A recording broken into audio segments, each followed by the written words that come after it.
viene acompañada de una incesante campaña de calumnia y difamación contra nuestro país para justificar sus crímenes. En nuestra situación se da el caso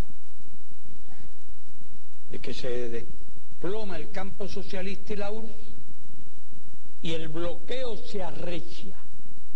Mientras existió el campo socialista y la URSS, nosotros nos defendíamos mejor, podíamos soportar mejor. Incluso en aquellas condiciones nuestra economía creció durante casi 30 años y se alcanzó un extraordinario desarrollo social. Pero fue aquel mundo en que nace la Revolución Cubana, no había otro. No habían otras alternativas en medio del país bloqueado por la potencia más poderosa del mundo. Por eso la desaparición del campo socialista y de la URSS significó para nosotros un golpe tan terrible, puesto que el bloqueo existente no solo se mantiene, sino que se recrudece. De modo que nuestro país perdió el 70% de las importaciones. Y yo me pregunto si algún otro país del mundo habría podido resistir un golpe semejante.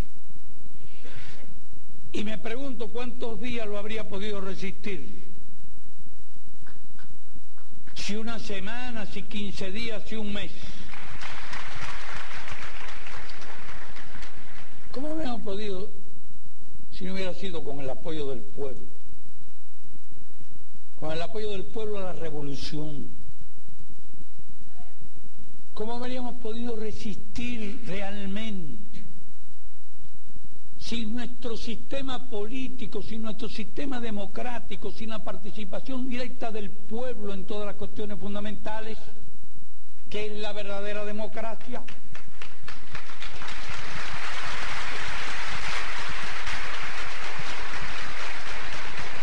Cualquier otro país latinoamericano habría podido resistir la caída abrupta del 70% de las importaciones. Cualquier otro país europeo habría podido soportar semejante prueba.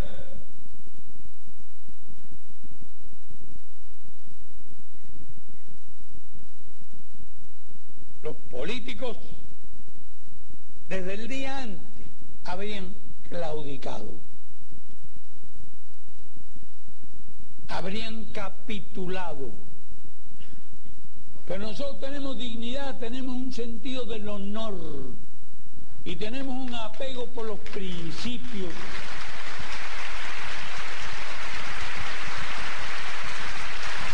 Para nosotros los principios valen más que la propia vida. Y nunca hemos negociado un principio. Nunca. Miren, cuando nosotros ayudábamos a los revolucionarios centroamericanos, los norteamericanos decían que si nos quitaban el bloqueo si dejábamos de ayudar a los revolucionarios centroamericanos, si dejábamos de ayudar a los revolucionarios. Nunca nos pasó por la mente semejante cosa. En otra ocasión hablaron de que nos estaban dispuestos a quitarnos el bloqueo si dejábamos de ayudar a Angola y a otros países de África. Y nunca nos pasó por la mente la idea de negociar nuestras relaciones con otros países. En otras circunstancias decían que nos quitaban el bloqueo si rompían nuestros vínculos con la Unión Soviética. Y nunca se nos ocurrió semejante cosa, porque no somos un partido ni una dirección política que negocie con los principios. Y a ese precio dejaría de existir el bloqueo. Porque es un precio que no estamos dispuestos a pagar.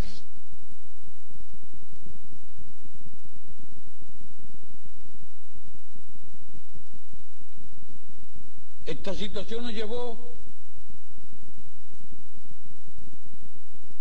al periodo especial.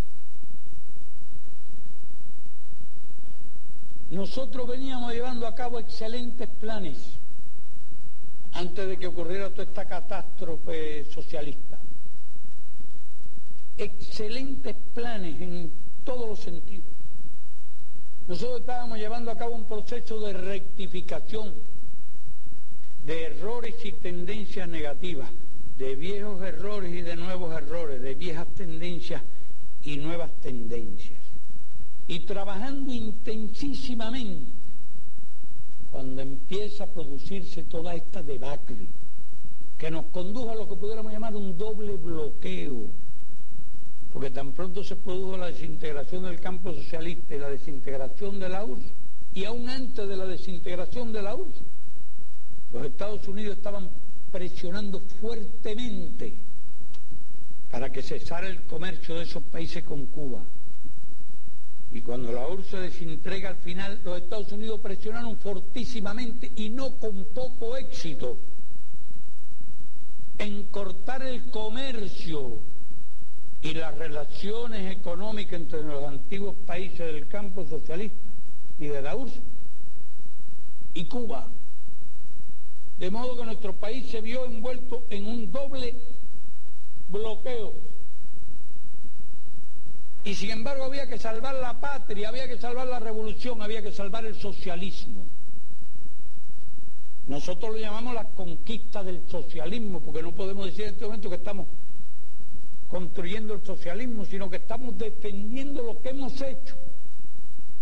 Estamos defendiendo las conquistas que hemos alcanzado.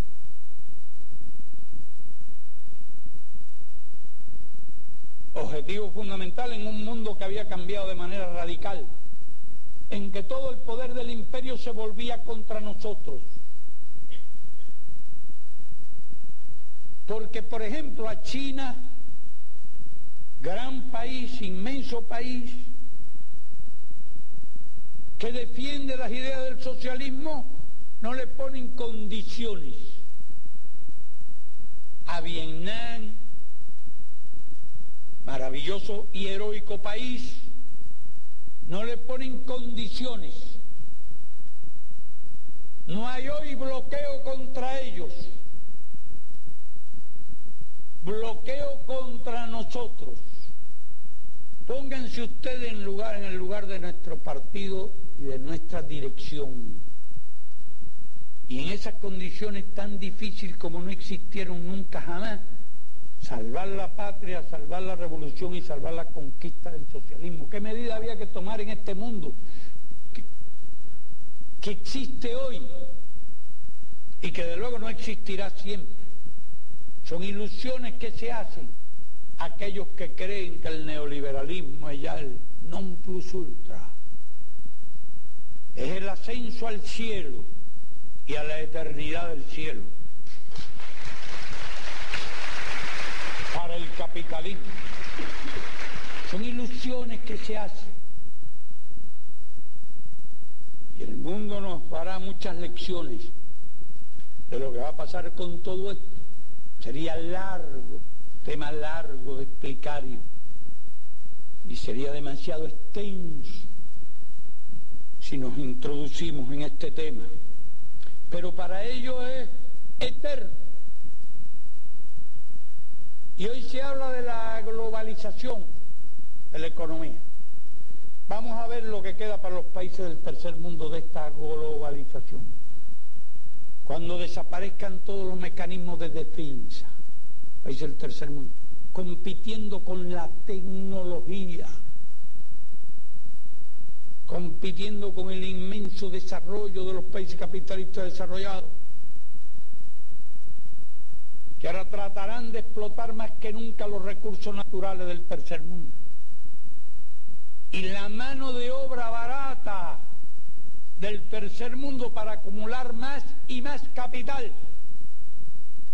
Pero es que ese capitalismo superdesarrollado, como el de Europa, por ejemplo, tiene cada vez más desempleados. Y mientras más se desarrolla, más desempleo. ¿Qué pasará con nuestros países? La globalización de las diferencias, de las injusticias sociales, la globalización de la miseria. Pero este mundo es el que tenemos, con el cual debemos comerciar, intercambiar nuestro producto, en el cual tenemos que sobrevivir. Y por eso debemos adaptarnos a ese mundo y adoptar aquellas medidas que consideramos indispensables adaptar. Con un objetivo muy claro. No quiere decir que todo lo que estemos haciendo sean resultados únicamente de la nueva situación. Nosotros veníamos haciendo cambios.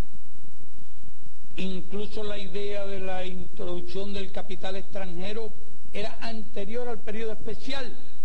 Habíamos comprendido que determinadas áreas, determinadas ramas no se podían desarrollar porque no existía ni el capital ni la tecnología para hacerlo, porque no disponían de ella los países socialistas. Pero hemos tenido que darle mayor apertura, hemos tenido que hacer lo que pudiera, mayor apertura bastante amplia a la inversión extranjera. Eso fue explicado aquí. En las condiciones de la Cuba de hoy, sin capital, sin tecnología, sin mercado, no podríamos desarrollarnos.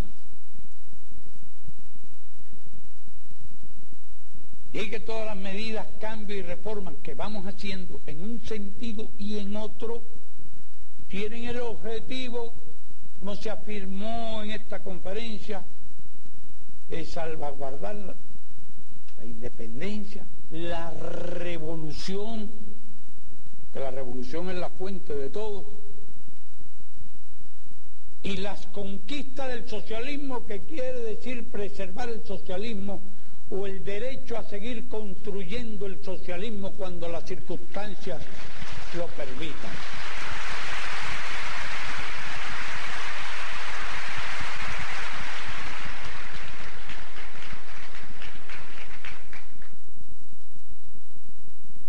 Hacemos cambios, pero sin renunciar a la independencia y a la soberanía. Hacemos cambios, pero sin renunciar al verdadero principio del gobierno del pueblo, por el pueblo y para el pueblo.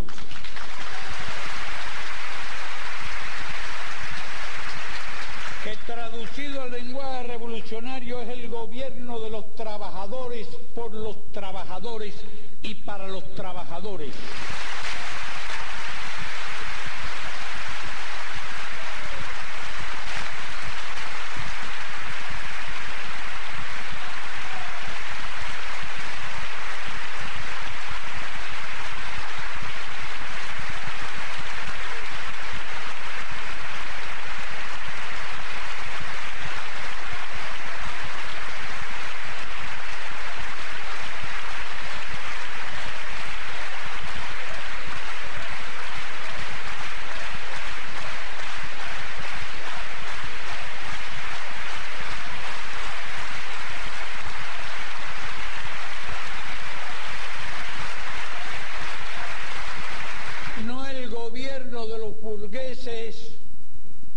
Por los burgueses y para los burgueses.